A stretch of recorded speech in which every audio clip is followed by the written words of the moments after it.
Hello. Good afternoon. I am Piper Kerman, and it is delightful and wonderful to be here in San Diego for San Diego Women's Week. I couldn't be happier. I have been very, very fortunate to be surrounded by strong women for my entire life, in one way or another. And I've lived parts of my life inside of two very different institutions for women. One was Smith College, which is a women's college in Massachusetts, where I was raised. And the other is the Federal Correctional Institution in Danbury, Connecticut. I would suggest to you that as a society, we build these two very different kinds of institutions, schools and jails. And we build them very intentionally and sometimes with different people in mind. But I personally draw a lot of my life lessons from both places. So, back when I was in my early 20s and fresh out of college, I was quite unsure about what my path in life would be. I was drifting a bit. I had also always been, a very good girl, and I had done a lot of the things that I was supposed to do, and I think at that moment in time, I was ready to maybe not be so good. And as today, it was a tough economy for people coming out of college, even for those lucky enough to have a college degree. And I ended up waiting tables in a brewery, and it was there that my path crossed with what seemed to me this unimaginably sophisticated and worldly older woman. And I became involved with her, and she turned out to be a lot more sophisticated than I realized because she was involved with narcotics. And rather than run in the other direction, as self-preservation might tell you to do, I instead followed her around the globe to places like Bali and Zurich, places that seemed unimaginably exotic to me. And, I really thought that I was going to find a tremendous adventure, but the truth of the matter is, of course, that I found myself a tremendous amount of trouble. Eventually, she asked me to do something that I knew was explicitly breaking the law. She asked me to carry a bag of drug money from Chicago to Brussels. And I was scared to do that, but I did it. I felt I owed her. I felt I needed to do it. And after I did it, I was even more scared because I knew that I had crossed a very bright line. And so very shortly after I carried that bag of money, I made my way back to the United States. I ended the relationship and cut all my ties with that part of my life. Came back to California, connected with my college friends, and in many ways just sort of got my life back on track, following perhaps a more expected path. I've got a good job, my life moved on, my life progressed. And 5 years passed, and during that time I had moved to New York, I'd fallen in love, and I was living in New York with my then boyfriend, Larry Smith, when the knock on the door comes. Because the consequences of our actions do always come back to us in one form or another. And in my case, it was federal authorities who were knocking on my door and telling me that I had been indicted in federal court in Chicago, and I had better get ready to face the consequences of my actions. Enough time had passed that I had sort of stopped looking in the rearview mirror quite so nervously. I had put this experience sort of into the little lockbox at the way back of the drawer, where, we all have something back at the back of our drawer, not necessarily a felony, but something. We all have something in our life that perhaps we wish we could go back and change. Well, for me, this was the beginning of my journey through the criminal justice system in this country. I was absolutely panicked. Ironically, for someone who chooses to commit a crime, I knew almost nothing about our criminal justice system, but boy, do I know a lot now. I've quickly pled guilty to my crime, and then some legal delays caused almost 6 years to pass before I actually walked through prison gates in 2004. So on that day in February of 2004, when I surrendered at that federal facility in Connecticut, more than a decade had passed since I had committed my offense. So there I was. I went through processing. I was going to be transformed from a citizen into a prisoner. from Piper Kerman into inmate number 11187-424, and I was scared. And believe me, the correctional officers made it a scary experience. And then I was sent to the unit where I would be doing my time, and I was put into the general population. And they give you an outfit, which is different than what everyone else is wearing, so everyone can tell that you're brand new. And you have these little canvas slippers on your feet, and all the other prisoners have these big black steel-toed shoes. And so there I was, surrounded by hundreds and hundreds of strangers, and the other women began to approach me, and I was scared. And they said things like, "Do you need some toothpaste? Do you need some shower shoes so you don't catch that crazy foot fungus in the bathrooms? Do you want me to make you a cup of instant coffee? This is a really bad day, Kerman, but tomorrow will be a tiny bit better."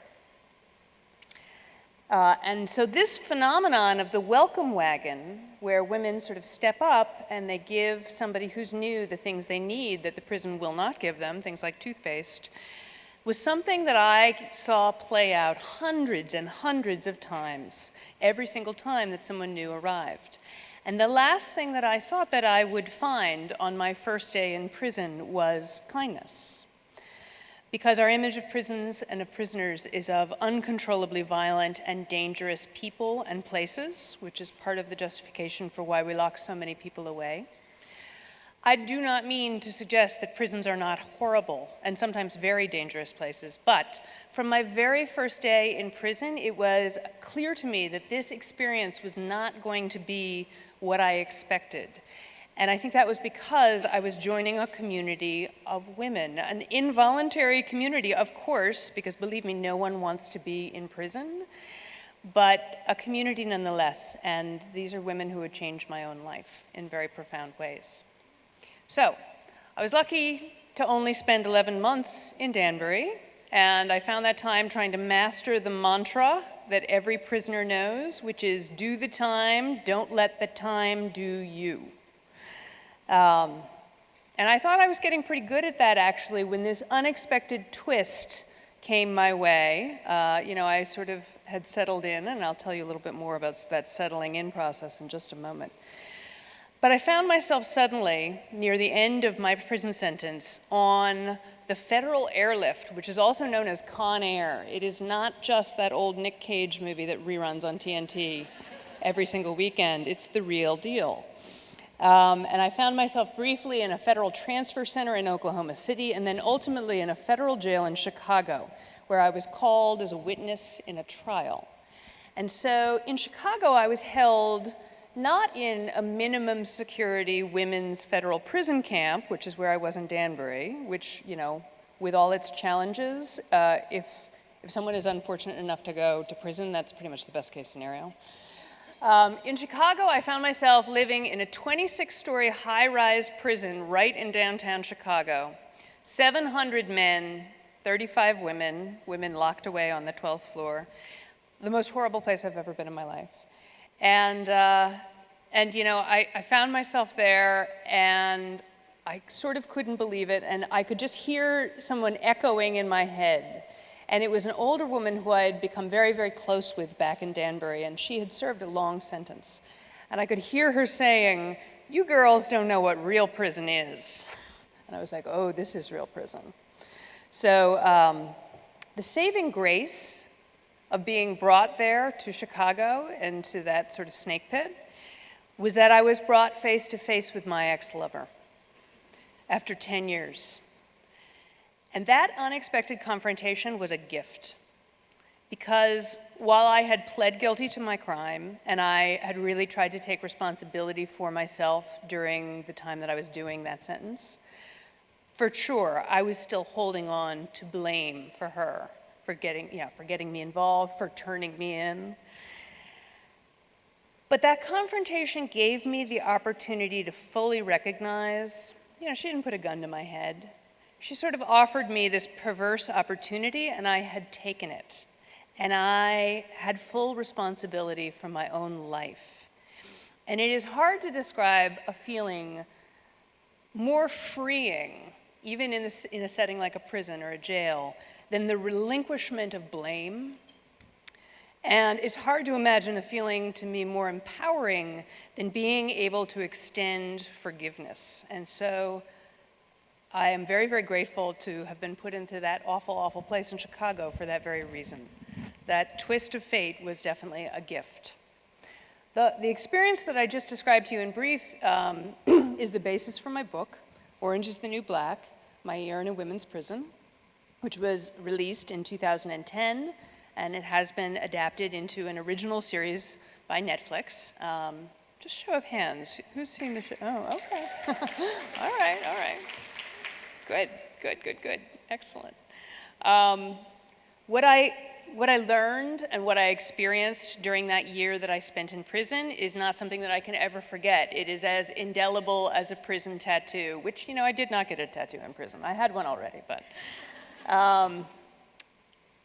What drove me to write the book was that I wanted to provide a more complete and perhaps more complex picture of who is in prison in this country. For example, women, we don't necessarily think of first and foremost. And why are they there? What are the pathways that lead into prison that people follow? And what happens to them there? Because of course, the world of prisons and jails is very intentionally hidden away from the public view, and so people are fascinated by it in many ways. So I get questions about the title of the book, Orange is the New Black. And the answer to this has to do with a number, and that number is 800%.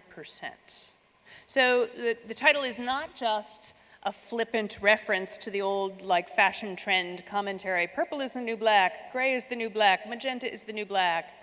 Though that is important, I think the title signals that this is a book about women. This is a book for women, because all women know that trope. But that number, the number of female prisoners in this country has risen by more than 800% since the 1980s. This is a staggering, shocking growth. It's more than double the rate of incarceration for men.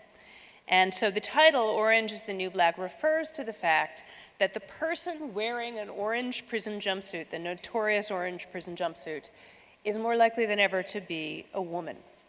And right now, here in California, the women's prisons are 170% over capacity.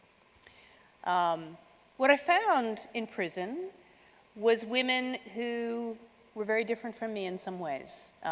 For sure, most of the women that I did time with had far less opportunity, good fortune, and privilege than I had enjoyed for most of my life.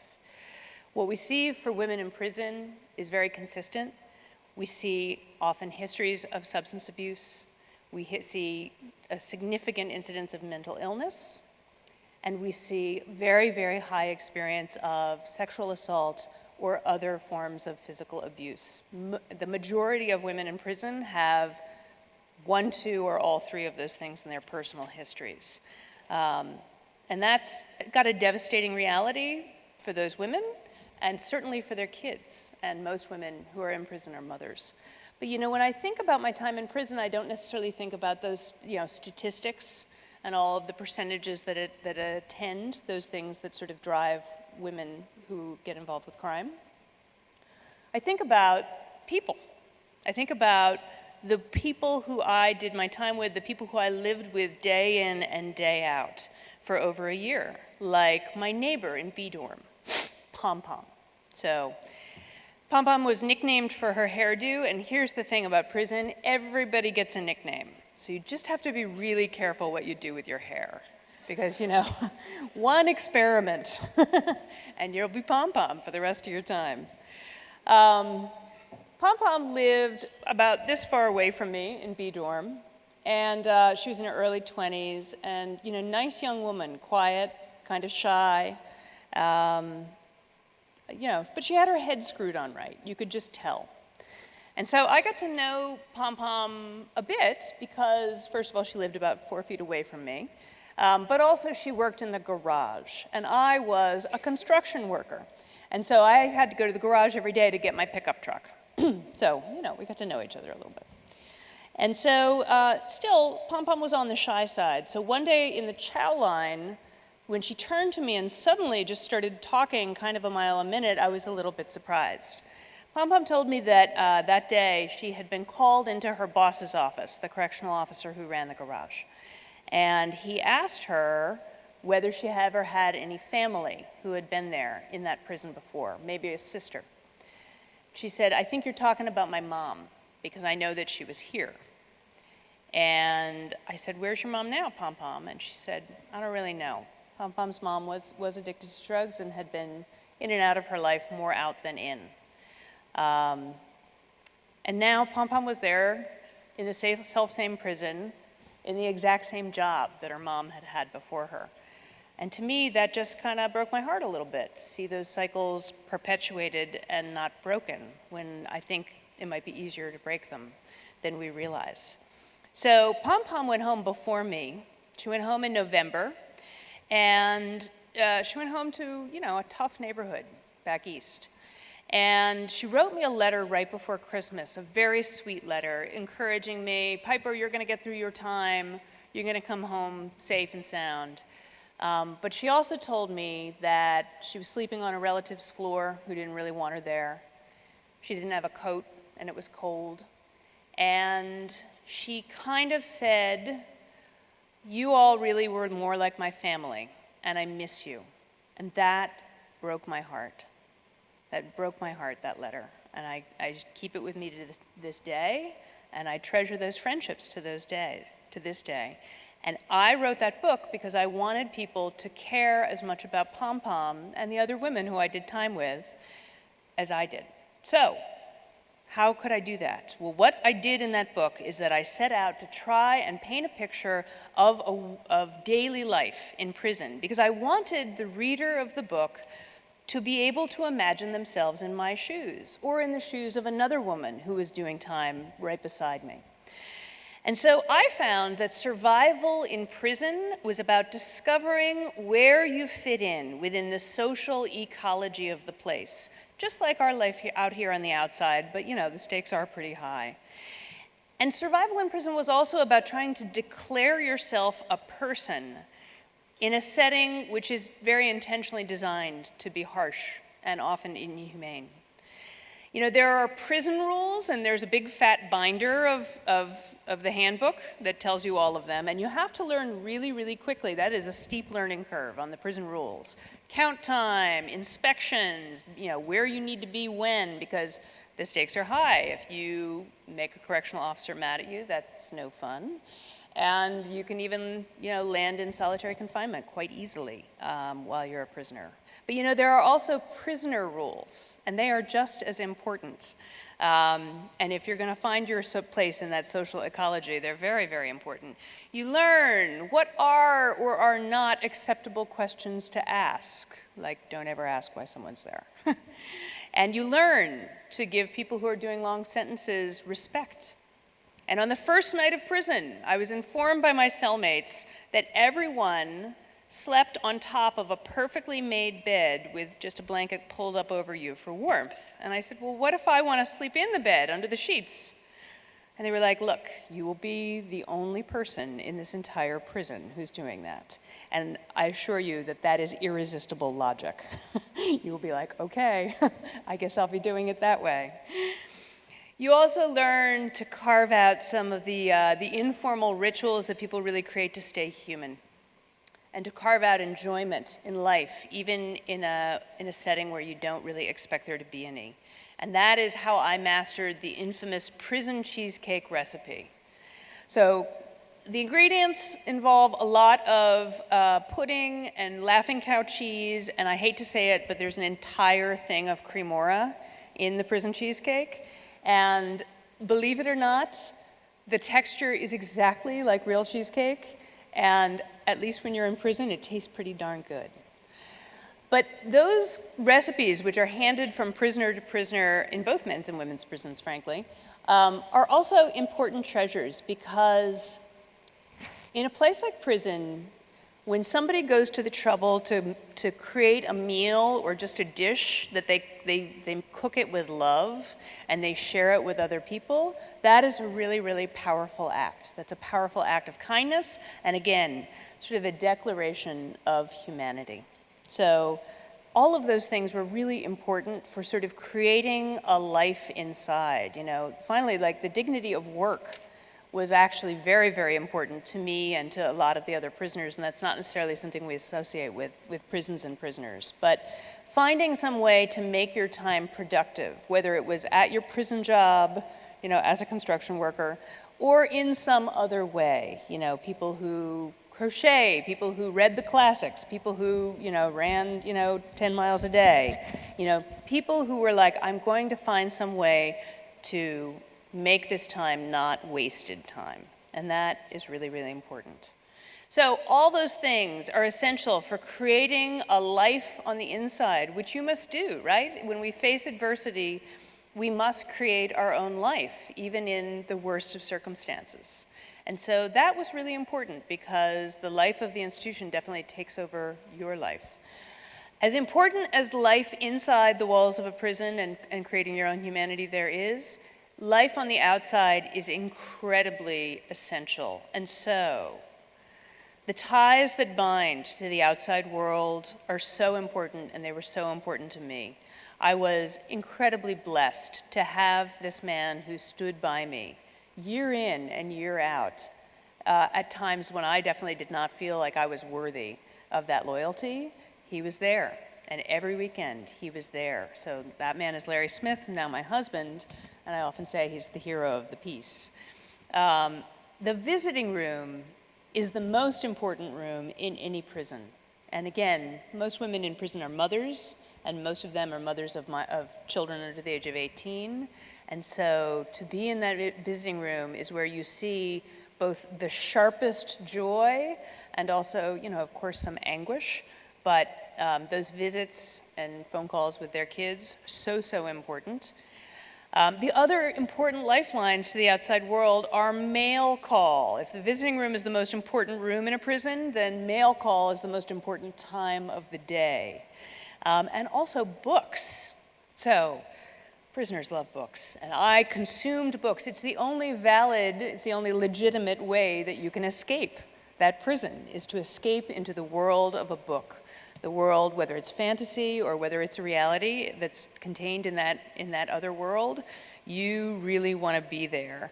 And sort of freedom of the mind is, you know, the most important thing when you lose control of most of your life, quite frankly. The freedom of your mind will save you in very important ways. So, as I said, I came home and I wrote my own book. And I hope that readers would find it. And I hope that they would enjoy it, and maybe it would make them think differently about prisons and prisoners. And I was very, very lucky and grateful that I did find readers. And I found one remarkable reader, and that is a woman named Genji Cohan. And Genji was the creator of the television show Weeds, for anyone who's ever seen that. And I met her in 2010 when the book came out. I came to Los Angeles on my book tour, and we sat down and we had a very long lunch. And Genji asked, I don't know, possibly 1 million questions. Every question, high and low, about like the mundane details of life in prison, and also those big, massive questions of like, how do you navigate it? How do you cope with shame and guilt, and also pride? How do you hold on to some pride? She asked really smart questions, and then she said, I would like to do this as my next project. That was pretty amazing. So I feel like she did a remarkable, remarkable job on that adaptation. And there are many changes in the adaptation. And, you know, I watch sometimes Piper Chapman between my fingers, and I'm like, no, don't do that. But, you know, she makes a lot of mistakes, as did I. I just made different mistakes than she does. But you know, the changes to the story are absolutely fine with me, because the themes from the book that I think are so important, guilt, shame, pride, race, and class, and you can't talk about prison and incarceration in this country without talking about race and inequality, motherhood and family, gender and power, and most importantly, I think, friendship and empathy. You know, if there were one theme that I think is most important in that book, gender and power is pretty important, but friendship and empathy is the one essential, because back to that first day in prison and that question, do you need some toothpaste? You know, that extension of kindness was so powerful. And one of the last things that my lawyer, who was a great lawyer, I was very lucky, said to me before I went to prison was, don't make any friends. And I think his advice was well-intentioned, but it was not advice that I could follow. And frankly, I don't know how you would survive any incredibly difficult challenge that you wade into without your friends, either the friends you already have, and they were stalwart for me, my friends, my family, but also the friends that you make as you navigate that challenge. I share this particular theme with you because I think that I learned something so important from those friendships that I forged. Many of the women that I did time with, their lives, like Pom-Pom's, for example, had been devastated by substance abuse, by drug addiction or abuse. So Pom-Pom lost her mother. I had other friends whose health had been devastated, or their own relationships with their children. And it was my friendship with these women that really brought me to fully comprehend the harm that I had caused all those years before, more than a decade before, when I was a reckless, careless young woman who wasn't thinking about the impact of my own choices on other people. But those women, you know, their lives matter so much. And I wish that I had understood that and recognized that more when I was 22 years old. And I'm grateful that I had the opportunity to forge those friendships with those women and to come to that realization, because it's important, really important. So that friendship will save you, and I think that empathy, a lack of empathy, lies at the heart of every single crime, certainly my own. And empathy is what's needed to bring people home from prison or from jail, and there are 700,000 people coming home from prison and jail in this country every single year. We have the biggest prison population in the world in this country. Empathy is also what's needed to help anybody through a really rough and challenging time. And it's just essential. And so I certainly wish that I could go back in time and change my actions, and certainly not have done the crime and done the time, but also not have hurt other people's lives. But I am very, very grateful for those friendships that I made. So I was released from prison on March 4th, 2005. Martha Stewart was released the same day. A helicopter picked her up. And, you know, on that crazy day, first of all, the prison would not confirm that they were going to release me, and I was starting to go a little cuckoo. But finally, at about 11 o'clock in the morning, they called me, and they sent me down to receiving and disbursement, where every prisoner gets processed in and processed out. And they said to me, well, we don't have any women's clothes. So these are the smallest men's clothes we've got. Here you go. And they gave me, you know, men's clothes and a pair of paper-thin shoes and a windbreaker. And this was Chicago in March. And then they gave me $28. And they put me in the elevator and brought me down to the alleyway door. And they opened up the alleyway door and they were like, see ya. And I was 800 miles away from home. Now, I was very, very lucky. I was very fortunate, because around at the front door of the prison was Larry Smith waiting for me, waiting to take me home to Brooklyn. And I, again, I'm so lucky and so grateful. But the vast majority of the people who are coming home from prison and jail don't have anything close to my good fortune. A safe and stable place to live, a job waiting for me, you know, that kind person like Larry Smith. So I can't forget all those other prisoners that I met, all those other people that I met, or the people who worked in the prisons, some of whom were really kind to me and some of whom were not, or others. And, you know, before I went to prison, a kind friend of a friend of a friend spoke to me on the phone. She had done a similar sentence in a similar type of prison. And she said something to me that I'll never forget, and that is that not a day goes by that I don't think about prison.